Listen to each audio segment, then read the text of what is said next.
नमस्कार मित्रों, स्वागत है आपका एक बार फिर से राधेश्याम कोचिंग क्लासेज के एक नए वीडियो में। तो आज हम पढ़ रहे हैं फॉर्मेल्डिहाइड रेजिन्स के बारे में। तो क्या होता है फॉर्मेल्डिहाइड रेजिन्स? चलो शुरू स्टार्ट करते हैं। तो this includes polymers like bakelite and melamines polymer. Example phenol formaldehyde resin यानी कि बेकेलाइट। अर्थात जो फॉर्मेल्डिहाइड रेजिन है वो दो तरह के पॉलीमर्स इंक्लूड होते हैं इसके अंदर, एक तो बेकेलाइट, दूसरा मेलामाइन।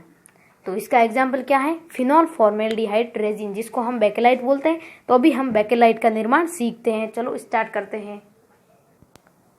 तो जो बेकेलाइट जो होता है वो दो तरह के एकलक इकाइयों से बनता है। पहला फिनॉल, दूसरा फॉर्मेल्डिहाइड, तभी तो इसको बोलते हैं फिनॉल फॉर्मेल्डिहाइड रेजिन।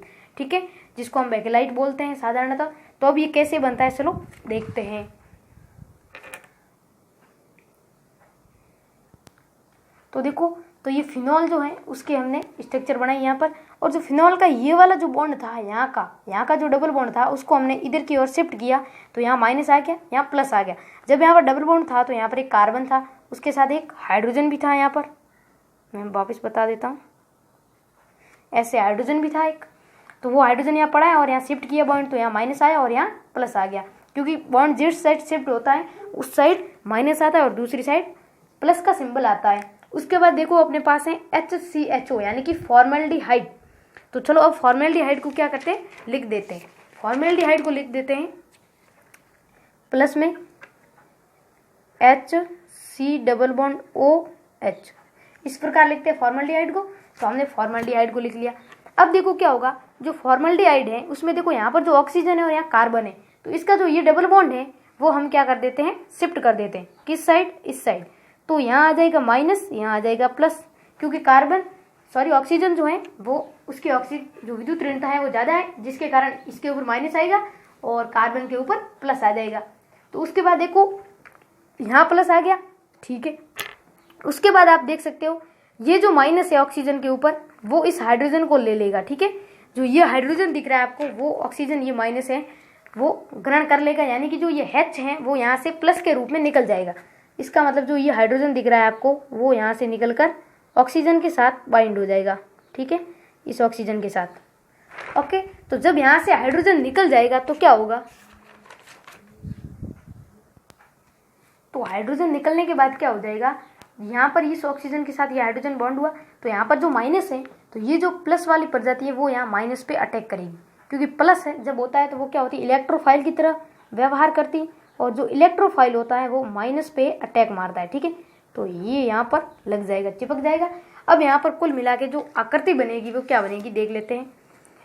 तो हम यहाँ पर लिख रहे हैं इसको वापस, यहाँ पर आप बेंजीन भले बना देते हैं अपन, और फिर यहाँ पर एक अपना बॉन्ड पड़े हैं दो, और यहाँ पर क्या है, यहाँ पर पड़ा है अपना OH, और यहाँ पर जो ये H था वो इसके साथ चला गया, और यहाँ का जो ये पूरी प्रजाति थी इसने यहाँ पर अटैक मार दिया।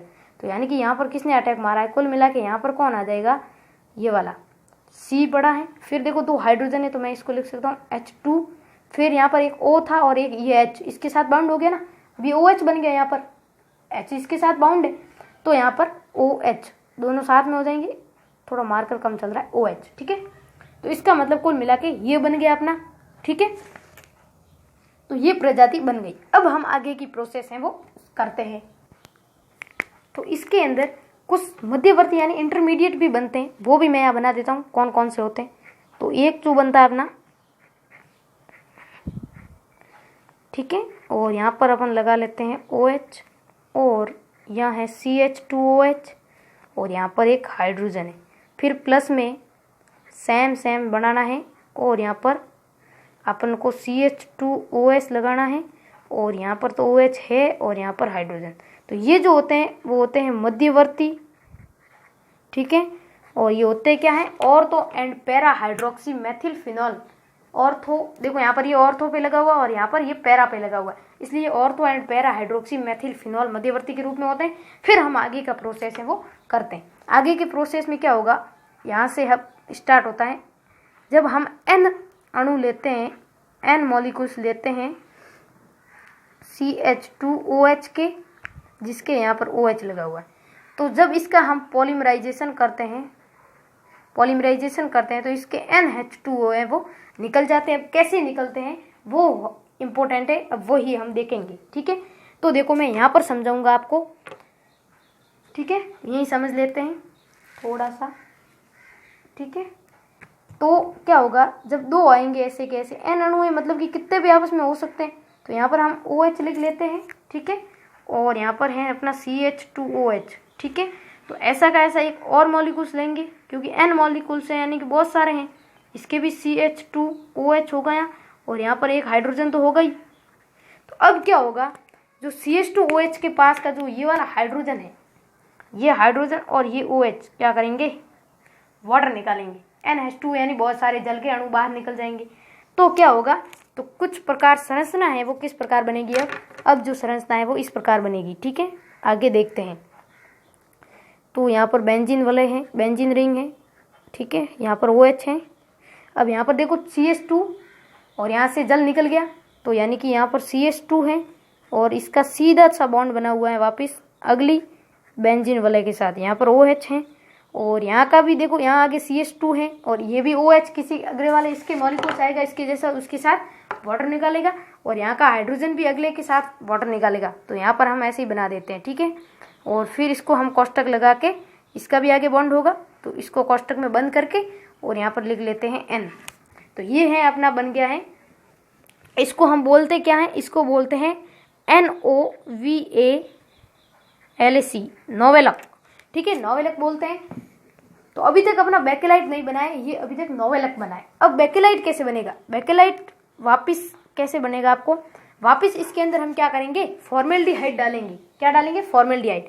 अब कैसे डालना है वो देखते हैं। ठीक है, तो अब आगे देखते हैं।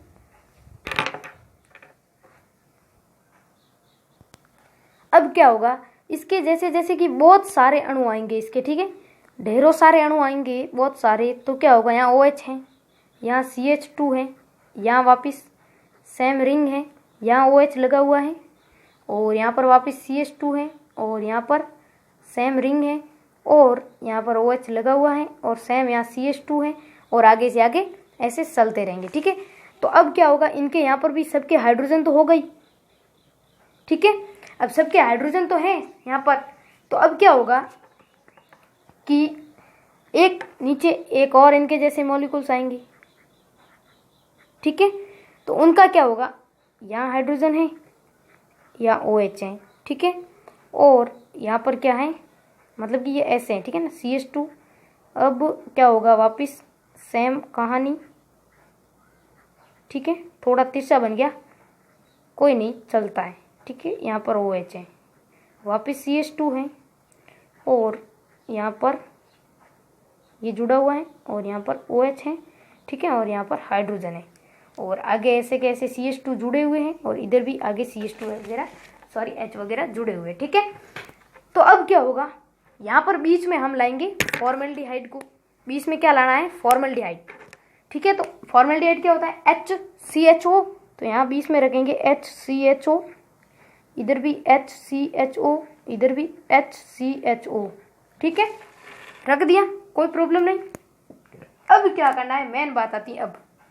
अब क्या होगा, देखो ये हाइड्रोजन और यहाँ पर जो ऑक्सीजन है फॉर्मेल्डिहाइड का, वो 2 हाइड्रोजन 1 ऑक्सीजन जल बन गया।